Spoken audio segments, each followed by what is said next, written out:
તો આ વખતે પ્રધાનમંત્રી મન કી બાત કાર્યક્રમમાં કોરોનાના કેસ સાથે જ કોરોનાની ત્રીજી લહેરને લઈને પણ વાત કરી શકે છે।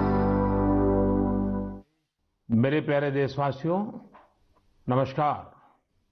हम देख रहे हैं कि किस प्रकार से देश पूरी ताकत के साथ कोविड-19 के खिलाफ लड़ रहा है।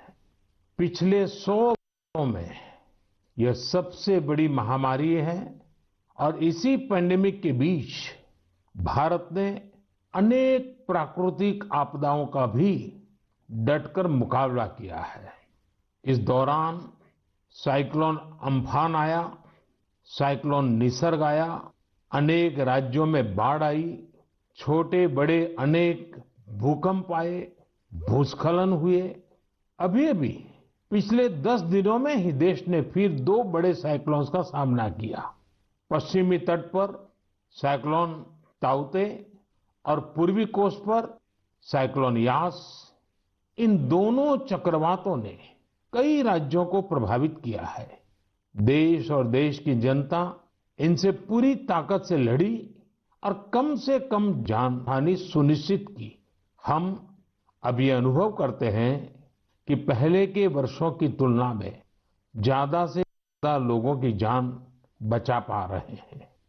विपदा के इस कठिन और असाधारण परिस्थिति में साइक्लोन से प्रभावित हुए सभी राज्यों के लोगों ने जिस प्रकार से साहस का परिचय दिया है, इस संकट की घड़ी में बड़े धैर्य के साथ, अनुशासन के साथ मुकाबला किया है, मैं आदरपूर्वक, हृदयपूर्वक सभी नागरिकों की सराहना करना चाहता हूं। जिन लोगों ने आगे बढ़कर राहत और बचाव के कार्य में हिस्सा लिया, ऐसे सभी लोगों की जितनी सराहना करें उतनी कम है। मैं उन सबको सैल्यूट करता हूं। केंद्र, राज्य सरकारें और स्थानीय प्रशासन सभी एक साथ मिलकर इस आपदा का सामना करने में जुटे हुए हैं। मैं उन सभी लोगों के प्रति अपनी संवेदना व्यक्त करता हूं जिन्होंने अपने करीबियों को खोया है। हम सभी इस मुश्किल घड़ी में उन लोगों के साथ मजबूती से खड़े हैं जिन्होंने इस आपदा का नुकसान झेला है। मेरे प्यारे देशवासियों, चुनौती कितनी ही बड़ी हो, भारत का विजय का संकल्प भी हमेशा उतना ही बड़ा रहा है। देश की सामूहिक शक्ति और हमारे सेवाभाव ने देश को हर तूफान से बाहर निकाला है। हाल के दिनों में हमने देखा है कि कैसे हमारे डॉक्टर्स, नर्सेस और फ्रंटलाइन वॉरियर्स, उन्होंने खुद की चिंता छोड़कर दिन रात काम किया और आज भी कर रहे हैं। इस सब के बीच कई लोग ऐसे भी हैं जिनकी कोरोना की सेकेंड वेव से लड़ने में बहुत बड़ी भूमिका रही है। मुझसे मन की बात के कई श्रोताओं ने नमो ऐप पर और पत्र के द्वारा इन वॉरियर्स के बारे में चर्चा करने का आग्रह किया है। साथियों, जब सेकेंड वेव आई, अचानक से ऑक्सीजन की मांग कई गुना बढ़ गई, तो बहुत बड़ा चैलेंज था। मेडिकल ऑक्सीजन का देश के दूर सुदूर हिस्सों तक पहुंचाना अपने आप में बड़ी चुनौती थी। ऑक्सीजन टैंकर ज्यादा तेज चले, छोटी सी भी भूल हो तो उसमें बहुत बड़े विस्फोट का खतरा होता है। इंडस्ट्रियल ऑक्सीजन का उत्पादन करने वाले काफी प्लांट देश के पूर्वी हिस्सों में हैं। वहां से दूसरे राज्यों में ऑक्सीजन पहुंचाने के लिए भी कई दिन का समय लगता है। देश के सामने आई इस चुनौती में देश की मदद की क्रायोजेनिक टैंकर चलाने वाले ड्राइवर्स ने, ऑक्सीजन एक्सप्रेस ने, एयरफोर्स के पायलट्स ने, ऐसे अनेकों लोगों ने युद्ध स्तर पर काम करके हजारों लाखों लोगों का जीवन बचाया। आज मन की बात में हमारे साथ ऐसे ही एक साथी जुड़ रहे हैं, यूपी के जौनपुर के रहने वाले श्रीमान दिनेश उपाध्याय जी। दिनेश जी, नमस्कार। सर जी प्रणाम। सबसे पहले तो मैं चाहूंगा कि आप जरा अपने बारे में हमें जरूर बताइए। सर, हमारा नाम दिनेश बाबुलनाथ उपाध्याय है। मैं गांव हसनपुर, पोस्ट जमुआ, जिला जौनपुर का निवासी हूं सर। उत्तर प्रदेश से हैं? हाँ सर जी। और सर हमारा एक लड़का है, 2 लड़की और औरत और माँ बाप। और आप क्या करते हैं? सर मैं ऑक्सीजन का टैंकर चलाता हूँ सर, लिक्विड ऑक्सीजन का। बच्चों की पढ़ाई ठीक से हो रही है? हाँ सर, बच्चों की पढ़ाई हो रही है, लड़कियां भी पढ़ रही हैं दोनों, और मेरा लड़का भी पढ़ रहा है ये सर। ऑनलाइन पढ़ाई भी ठीक से चलती है उनकी? हाँ सर, अच्छे ढंग से कर रहे हैं, अभी बच्चियां हमारी पढ़ रही हैं, ऑनलाइन में ही पढ़ रही हैं सर। सर 15 से 17 साल हो गया सर, मैं ऑक्सीजन का टैंकर चलाता हूँ सर। अच्छा, आप ये 15-17 साल से सिर्फ ऑक्सीजन लेके जाते हैं तो सिर्फ ट्रक ड्राइवर नहीं है आप, एक प्रकार से लाखों का जीवन बचाने में लगे हैं। सर हमारा काम ही ऐसा है सर, ऑक्सीजन टैंकर का, कि हमारी जो कंपनी है आइनॉक्स कंपनी, वो भी हमारा लोग का बहुत ख्याल करती है, और हम लोग कहीं भी जाके ऑक्सीजन खाली करते हैं तो हमें बहुत खुशी मिलती है सर। लेकिन अभी कोरोना के समय में आपकी जिम्मेदारी बहुत बढ़ गई है। हाँ सर, बहुत बढ़ गई है। जब आप अपने ट्रक की ड्राइविंग सीट पर होते हैं तो आपके मन में क्या भाव होता है? पहले की तुलना में क्या अलग अनुभव? काफी दबाव भी रहता होगा, मानसिक तनाव रहता होगा, परिवार की चिंता, कोरोना का माहौल, लोगों की तरफ से दबाव, मांगे, क्या कुछ होता होगा? सर हमें कोई चिंता नहीं होता, हमें खाली यही होता है कि मैं अपना जो कर्तव्य कर रहा हूँ सर जी, वो हम टाइम पे लेके, अगर हमारे ऑक्सीजन से किसी को अगर जीवन मिलता है तो ये हमारे लिए बहुत गौरव की बात है। बहुत उत्तम तरीके से आप अपनी भावना व्यक्त कर रहे हो। अच्छा, ये बताइए, आज जब इस महामारी के समय लोग आपके काम के महत्व को देख रहे हैं, जो शायद पहले इतना नहीं समझा होगा, अब समझ रहे हैं, तो क्या आपके और आपके काम के प्रति उनके नजरिए में परिवर्तन आया है? हाँ सर जी, अभी पहले हम ऑक्सीजन के ड्राइवर कहीं भी जाम में इधर उधर फंसे रहते थे, लेकिन आज के डेट में प्रशासन ने भी हमारा लोग का बहुत हेल्प किया, और जहां भी हम जाते हैं, हम भी, हमारे अंदर से एक जिज्ञासा आती है, हम कितने जल्दी पहुंच के लोगों की जान बचाएं सर। चाहे खाना मिले चाहे न मिले, कुछ भी दिक्कत हो, लेकिन हम हॉस्पिटल पहुंचते हैं जब टैंकर लेके, और देखते हैं कि हॉस्पिटल वाले हम लोग को वी का इशारा करते हैं, उनके फैमिली लोग जिसके घर वाले एडमिट होते हैं। अच्छा, विक्ट्री का भी बताते हैं? हाँ सर, वी बताते हैं, कोई अंगूठा दिखाता है, हमको बहुत तसल्ली आती है हमारे जीवन में कि हमने कोई अच्छा काम जरूर किया है, जो मुझे ऐसा सेवा करने का अवसर मिला है सर। सारी थकान उतर जाती होगी। हाँ सर, हाँ सर। तो घर आकर के बच्चों से बातें बताते हो आप सब? नहीं सर, बच्चे तो हमारे गांव में रहते हैं, हम तो यहाँ आइनॉक्स एयर प्रोडक्ट में मैं ड्राइवरी करता हूँ, 8-9 महीने के बाद तब घर जाता हूँ। तो कभी फोन पे बच्चों से बात करते होंगे तो? हाँ सर, बराबर होता है। तो उनके मन में रहता होगा, पिताजी जरा संभालिए ऐसे समय। सर जी, वो लोग बोलते हैं पापा काम करो लेकिन अपने सेफ्टी से करो, और हम लोग सर सेफ्टी से काम करते हैं। हमारा मानगांव प्लांट भी है, और आइनॉक्स बहुत हमारा लोग का हेल्प करता है। चलिए दिनेश जी, मुझे बहुत अच्छा लगा आपकी बातें सुन करके, और देश को भी लगेगा कि इस कोरोना की लड़ाई में कैसे कैसे किस प्रकार से लोग काम कर रहे हैं। आप 9-9 महीने तक अपने बच्चों को नहीं मिल रहे हैं, परिवार को नहीं मिल रहे हैं, सिर्फ लोगों की जान बच जाए। जब ये देश सुनेगा ना, देश को गर्व होगा कि लड़ाई हम जीतेंगे, क्योंकि दिनेश उपाध्याय जैसे लाखों लाखों ऐसे लोग हैं जो जी जान से जुटे हुए हैं। सर जी, हम लोग कोरोना को किसी ना किसी दिन जरूर हराएंगे सर जी। चलिए दिनेश जी, आपकी ये भावना, यही तो देश की ताकत है। बहुत बहुत धन्यवाद दिनेश जी, और आपके बच्चों को मेरे आशीर्वाद कहिएगा। ठीक है, प्रणाम। धन्यवाद। प्रणाम। धन्यवाद। साथियों, जैसा कि दिनेश जी बता रहे थे, वाकई जब एक टैंकर ड्राइवर ऑक्सीजन लेकर अस्पताल पहुंचते हैं तो ईश्वर के भेजे गए दूत ही लगते हैं। हम समझ सकते हैं कि ये काम कितनी जिम्मेदारी का होता है, और इसमें कितना मानसिक दबाव भी होता है। साथियों, चुनौती के इसी समय में ऑक्सीजन के ट्रांसपोर्टेशन को आसान करने के लिए भारतीय रेल भी आगे आई है। ऑक्सीजन एक्सप्रेस, ऑक्सीजन रेल ने सड़क पर चलने वाले ऑक्सीजन टैंकर से कहीं ज्यादा तेजी से, कहीं ज्यादा मात्रा में ऑक्सीजन देश के कोने कोने में पहुंचाई। माताओं बहनों को ये सुनकर गर्व होगा कि एक ऑक्सीजन एक्सप्रेस तो पूरी तरह महिलाएं ही चला रही हैं। देश की हर नारी को इस बात का गर्व होगा। इतना ही नहीं, हर हिंदुस्तानी को गर्व होगा। मैंने ऑक्सीजन एक्सप्रेस की एक लोको पायलट शिरीषा गजनी जी को मन की बात में आमंत्रित किया है। शिरीषा जी नमस्ते। नमस्ते सर, कैसे है सर? मैं बहुत ठीक हूँ शिरीषा जी।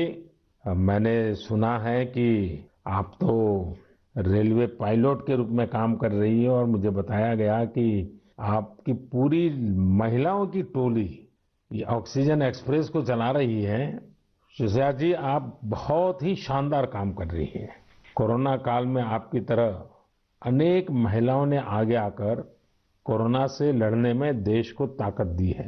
आप भी नारी शक्ति का एक बहुत बड़ा उदाहरण है।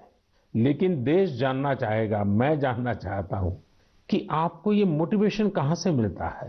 सर मुझको मोटिवेशन मेरा फादर मदर भी है सर। मेरा फादर गवर्नमेंट एम्प्लॉय है sir. Actually I am having 2 elder sisters. We are 3 members, ladies only. But my father giving very encourage to work. My first sister doing government job in bank work, and I am settled in railway. My parents only encouraging me. अच्छा शिरीषा जी, आपने सामान्य दिनों में भी railway को अपनी सेवाएं दी हैं, ट्रेन को स्वाभाविक चला है। लेकिन जब ये एक तरफ ऑक्सीजन की इतनी मांग और जब आप ऑक्सीजन को लेके जा रही है तो थोड़ा जिम्मेदारी भरा काम होगा, थोड़ी और जिम्मेवारी होगी। सामान्य गुड्स को ले जाना अलग बात है, ऑक्सीजन तो बहुत ही डेलिकेट भी होती है चीजें। तो क्या अनुभव आता था? मैं हैप्पीली फील किया ये काम करने के लिए। ऑक्सीजन स्पेशल देने के टाइम में सभी देखिए सेफ्टी का wise, formation wise any leakage है। नेक्स्ट इंडियन रेलवे भी सपोर्टिव है सर। ये ऑक्सीजन चलाने के लिए मुझको ग्रीन पाथ दिया ये गाड़ी चलाने के लिए। 125 किलोमीटर 1.5 आवर में रीच हो गया। इतना रेलवे भी रेस्पॉन्सिबिलिटी ले लिया, मैं भी रेस्पॉन्सिबिलिटी है सर। वाह, चलिए शिरीषा जी, मैं आपको बहुत बधाई देता हूं और आपके पिताजी माताजी को विशेष रूप से प्रणाम करता हूं, जिन्होंने तीनों बेटियों को इतनी प्रेरणा दी और उनको इतना आगे बढ़ाया और इस प्रकार का हौसला दिया है। और मैं समझता हूं ऐसे माँ बाप को भी प्रणाम और आप सभी बहनों को भी प्रणाम, जिन्होंने इस प्रकार से देश की सेवा भी की और जज्बा भी दिखाया है। बहुत बहुत धन्यवाद शिरीषा जी। धन्यवाद सर, थैंक यू सर। आपका ब्लेसिंग चाहिए सर मुझे। बस परमात्मा का आशीर्वाद आप पर बना रहे, आपके माता पिता का आशीर्वाद बना रहे। धन्यवाद जी। धन्यवाद सर। साथियों, हमने अभी शिरीषा जी की बात सुनी। उनके अनुभव प्रेरणा भी देते हैं, भावुक भी करते हैं। वास्तव में ये लड़ाई इतनी बड़ी है कि इसमें रेलवे की ही तरह हमारा देश जल, थल, नभ तीनों मार्गों से काम कर रहा है। एक और खाली टैंकर्स को एयरफोर्स के विमानों द्वारा ऑक्सीजन प्लांट तक पहुंचाने का काम हो रहा है। दूसरी ओर नए ऑक्सीजन प्लांट बनाने का काम भी पूरा किया जा रहा है। साथ ही विदेशों से ऑक्सीजन, ऑक्सीजन कंसंट्रेटर्स और क्रायोजेनिक टैंकर्स भी देश में लाए जा रहे हैं। इसलिए इसमें नेवी भी लगी, एयरफोर्स भी लगी, आर्मी भी लगी और डीआरडीओ जैसी हमारी संस्थाएं भी जुटी हैं। हमारे कितने ही वैज्ञानिक, इंडस्ट्री के एक्सपर्ट्स और टेक्नीशियन भी युद्ध स्तर पर काम कर रहे हैं। इन सब के काम को जानने की, समझने की जिज्ञासा सभी देशवासियों के मन में है। इसलिए हमारे साथ हमारी एयरफोर्स के ग्रुप कैप्टन पटनायक जी जुड़ रहे हैं। पटनायक जी जय हिंद। सर जय हिंद। सर मैं ग्रुप कैप्टन ए.के. पटनायक हूँ, वायुसेना स्टेशन हिंडन। पटनायक जी जय हिंद। सर जय हिंद। सर मैं ग्रुप कैप्टन ए.के. पटनायक हूँ, वायुसेना स्टेशन हिंडन से बात कर रहा हूँ। पटनायक जी, कोरोना से लड़ाई के दौरान आप बहुत बड़ी जिम्मेवारी संभाल रहे हैं। दुनिया भर में जाकर के टैंकर लाना, टैंकर यहाँ पहुंचाना। मैं जानना चाहूंगा कि एक फौजी के नाते एक अलग प्रकार का काम आपने किया है। मरने मारने के लिए दौड़ना होता है, आज आप जिंदगी बचाने के लिए दौड़ रहे हैं। कैसा अनुभव हो रहा है? सर इस संकट के समय में हमारे देशवासियों को मदद कर सकते हैं, ये हमारे लिए बहुत ही सौभाग्य का काम है सर। और ये जो भी हमें मिशंस मिले हैं, हम बखूबी से उसको निभा रहे हैं। हमारी ट्रेनिंग और सपोर्ट सर्विसेज जो हैं हमारी पूरी मदद कर रहे हैं। और सबसे बड़ी चीज है सर, इसमें जो हमें जॉब सेटिस्फैक्शन मिल रही है वो बहुत ही हाई लेवल पे है और इसी की वजह से हम कंटिन्यूअस ऑपरेशंस कर पा रहे हैं। कैप्टन, आप इन दिनों जो प्रयास किए हैं और वो भी कम से कम समय में सब कुछ करना पड़ा है, उसमें अभी इन दिनों क्या रहा आपका? सर पिछले 1 महीने से हम कंटिन्यूअसली ऑक्सीजन टैंकर्स और liquid oxygen containers domestic destination और इंटरनेशनल डेस्टिनेशन दोनों से उठा रहे हैं सर। करीब 1600 सॉर्टी से ज्यादा एयरफोर्स कर चुकी है और 3000 से ज्यादा घंटे हम उड़ चुके हैं। करीब 160 इंटरनेशनल मिशन कर चुके हैं, जिस वजह से हम हर जगह से ऑक्सीजन टैंकर्स जो पहले अगर डोमेस्टिक में 2 से 3 दिन लगते थे, हम उसको 2 से 3 घंटे में एक जगह से दूसरी जगह पहुंचा सकते हैं सर।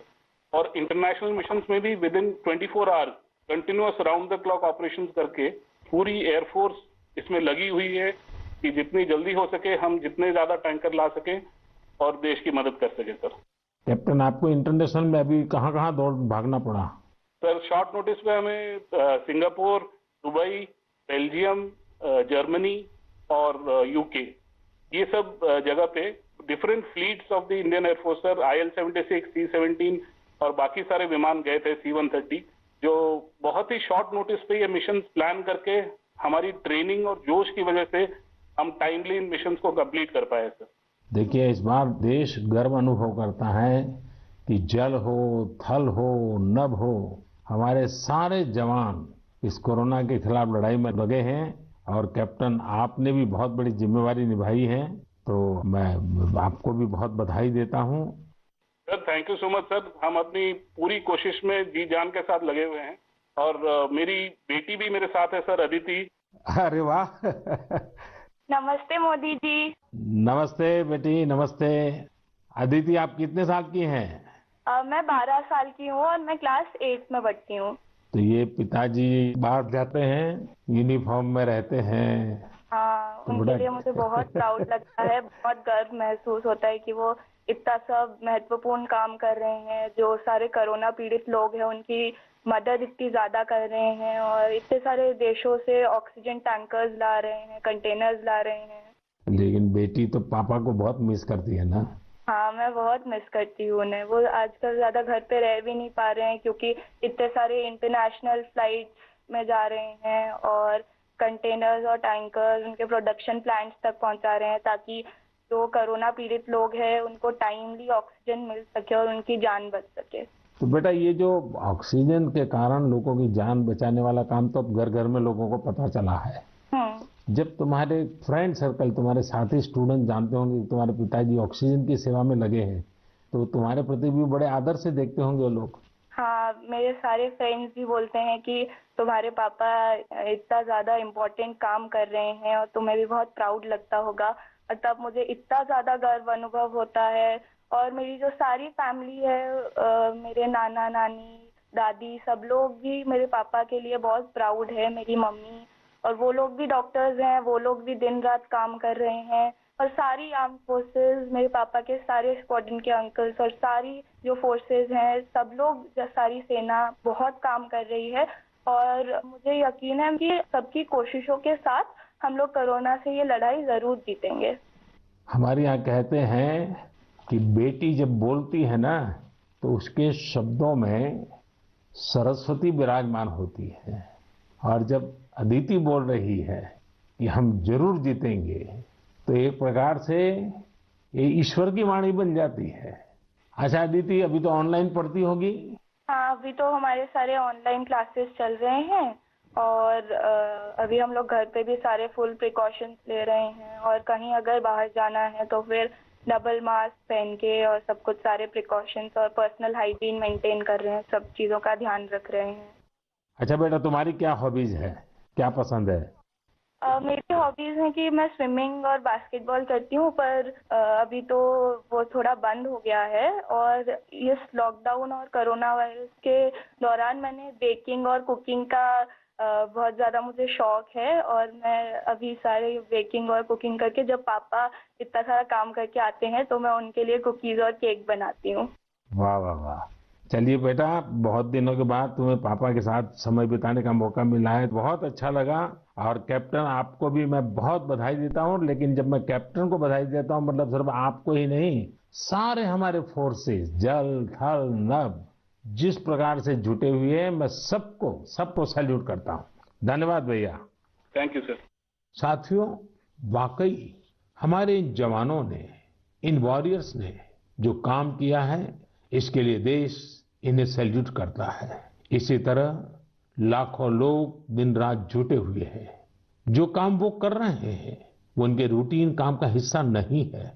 इस तरह की आपदा तो दुनिया पर 100 साल बाद आई है, एक शताब्दी के बाद इतना बड़ा संकट। इसलिए इस तरह के काम का किसी के पास कोई भी अनुभव नहीं था।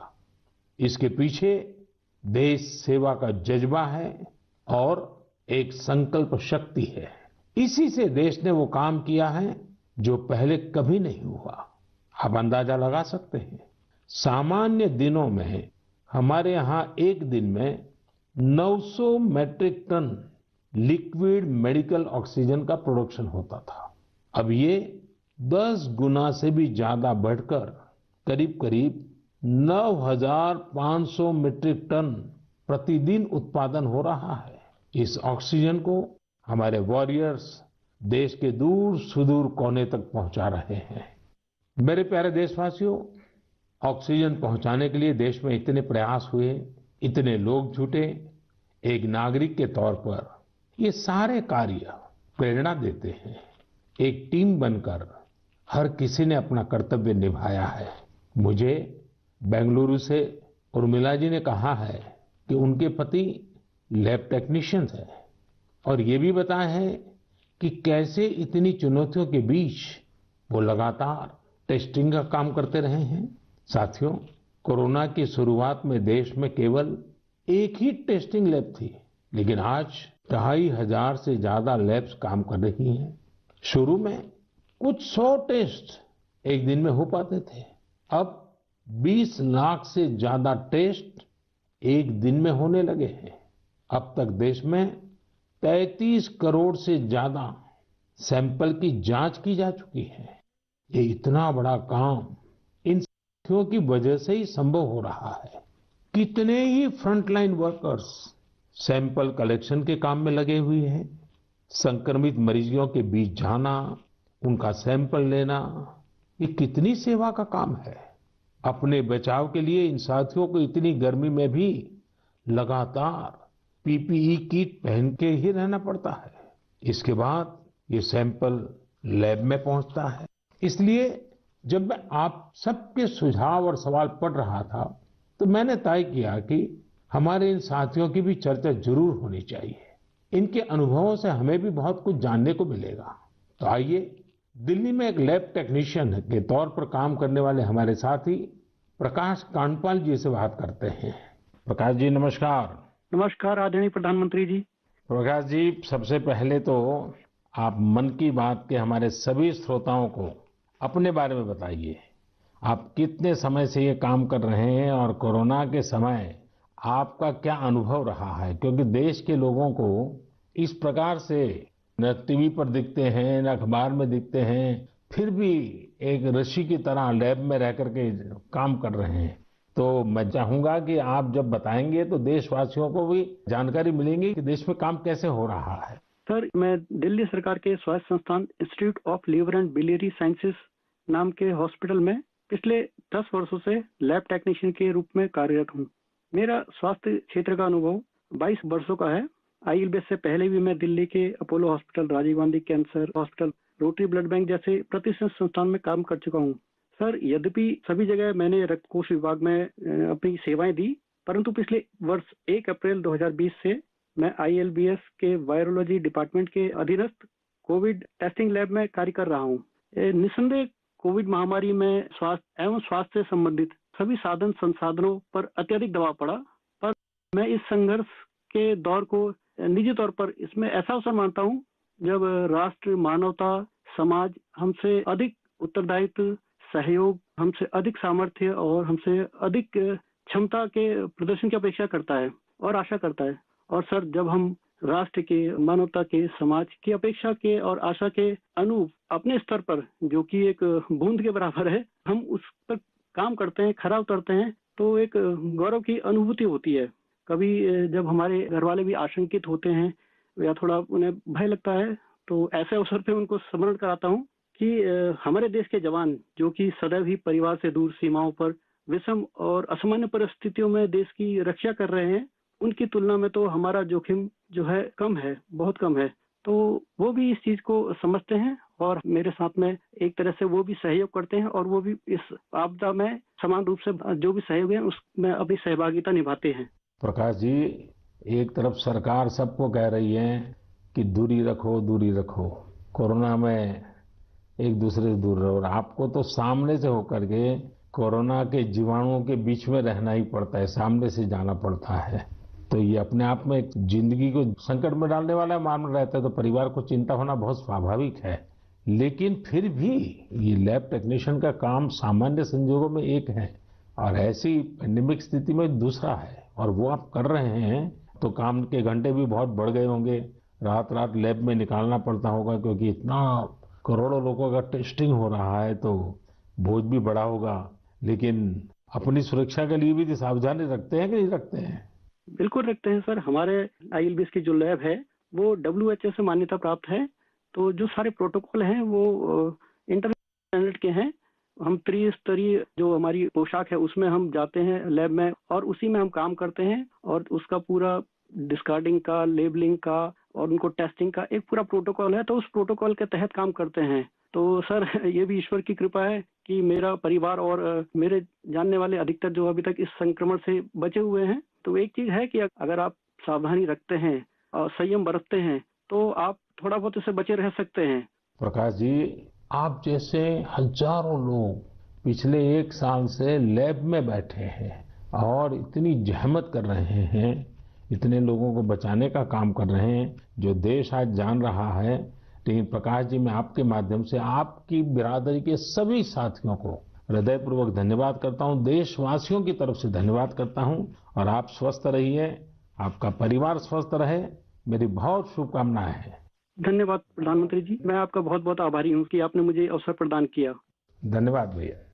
साथियों, एक प्रकार से बात तो मैंने भाई प्रकाश जी से की है, लेकिन उनकी बातों में हजारों लैब टेक्नीशियंस की सेवा की सुगंध हम तक पहुंच रही है। इन बातों में हजारों लाखों लोगों का सेवा भाव तो दिखता ही है। हम सभी को अपने जिम्मेदारी का भी बोध होता है। जितनी मेहनत और लगन से भाई प्रकाश जी जैसे हमारे साथी काम कर रहे हैं, उतनी ही निष्ठा से उनका सहयोग कोरोना को हराने में बहुत मदद करेगा। मेरे प्यारे देशवासियों, अभी हम हमारे कोरोना वॉरियर्स की चर्चा कर रहे थे। पिछले 1.5 सालों में हमने उनका खूब समर्पण और परिश्रम देखा है, लेकिन इस लड़ाई में बहुत बड़ी भूमिका देश के कई क्षेत्रों अनेक वॉरियर्स की भी है। आप सोचिए, हमारे देश पर इतना बड़ा संकट आया, इसका असर देश की हर एक व्यवस्था पर पड़ा। कृषि व्यवस्था ने खुद को इस हमले से काफी हद तक सुरक्षित रखा। सुरक्षित ही नहीं रखा, बल्कि प्रगति भी की, आगे भी बढ़ी। क्या आपको पता है कि इस महामारी में भी हमारे किसानों ने रिकॉर्ड उत्पादन किया है? किसानों ने रिकॉर्ड उत्पादन किया तो इस बार देश ने रिकॉर्ड फसल खरीदी भी की। इस बार कई जगहों पर तो सरसों के लिए किसानों को एमएसपी से भी ज्यादा भाव मिला है। रिकॉर्ड खाद्यान्न उत्पादन की वजह से ही हमारा देश हर देशवासी को संबल प्रदान कर पा रहा है। आज इस संकट काल में 80 करोड़ गरीबों को मुफ्त राशन उपलब्ध कराया जा रहा है, ताकि गरीब के घर में भी कभी ऐसा दिन न आए जब चूल्हा न जले। साथियों, आज हमारे देश के किसान कई क्षेत्रों में नई व्यवस्थाओं का लाभ उठाकर कमाल कर रहे हैं। जैसे कि अगरतला के किसानों को ही लीजिए। ये किसान बहुत अच्छे कटहल की पैदावार करते हैं। इनकी मांग देश विदेश में हो सकती है, इसलिए इस बार अगरतला के किसानों के कटहल रेल के जरिए गुवाहाटी तक लाए गए। गुवाहाटी से अब ये कटहल लंदन भेजे जा रहे हैं। ऐसे ही आपने बिहार की शाही लीची का नाम भी सुना होगा। 2018 में सरकार ने शाही लीची को जीआई टैग भी दिया था, ताकि इसकी पहचान मजबूत हो और किसानों को ज्यादा फायदा हो। इस बार बिहार की ये